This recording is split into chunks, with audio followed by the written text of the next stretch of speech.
أعوذ بالله من الشيطان الرجيم بسم الله الرحمن الرحيم يا أيها الذين آمنوا كتب عليكم الصيام كما كتب على الذين من قبلكم لعلكم تتقون شهر رمضان الذي أنزل فيه القرآن هدى للناس وبينة من الهدى والفرقان আজকের এই দোয়া অনুষ্ঠানে সম্মানিত আজকের অনুষ্ঠানে অতিথিবৃন্দ, সম্মানিত মুসল্লি ভাই বাবাজিরা, আসসালামু আলাইকুম ওয়া রাহমাতুল্লাহি ওয়া বারাকাতুহু। শুকরিয়া আদায় করছি সেই মহান মনিবের, যে মহান মনিব একান্ত মেহেরবানি করে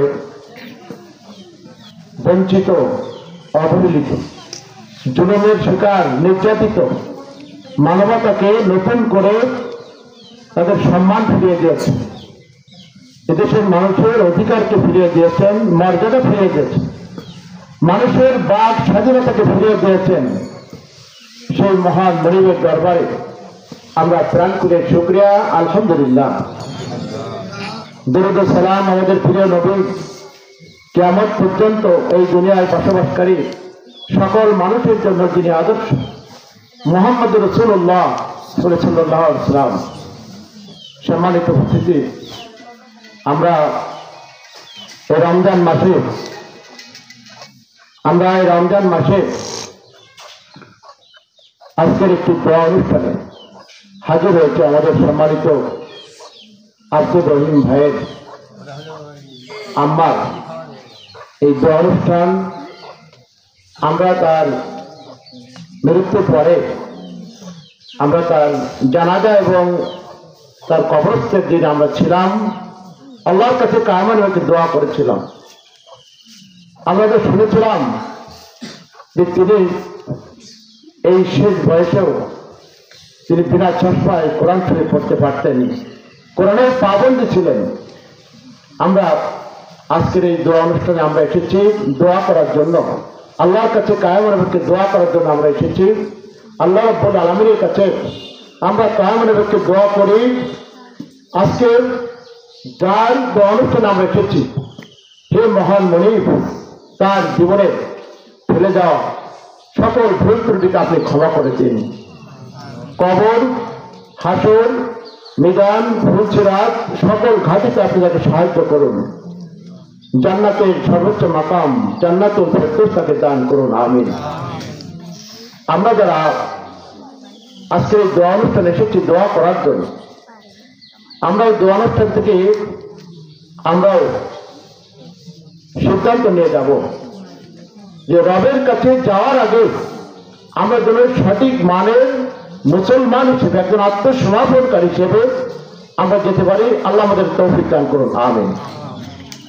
সম্মানিত উপস্থিতি, দেখেন এই রমজান মাস আমি যে আয়াতটি আপনাদের সামনে তেলাওয়াত করেছি, আল্লাহ রাব্বুল আলামিন বলছেন, ইয়া আইয়ুহাল্লাযীনা আমানু, হে ঈমানদারগণ, কুতিবা আলাইকুমুস সিয়াম, তোমাদের উপরে রোজা ফরজ করা হয়েছে। তোমাদের ভয় পাওয়ার কোনো কারণ নেই, তোমাদের কোনো টেনশন নেই, কারণ কামা কুতিবা আলাল্লাযীনা মিন ক্বাবলিকুম, তোমাদের পূর্ববর্তী যারা উম্মত ছিল তাদের উপরে রোজা ফরজ করা হয়েছিল। তারা রোজা রেখেছিল, তারা সিয়াম সাধনা করেছিল, তারা উপবাস করেছিল, তারা ঠিকভাবে ইবাদত বন্দি করে রোজা রেখেছিল। তোমরাও রোজা রাখতে পারবে।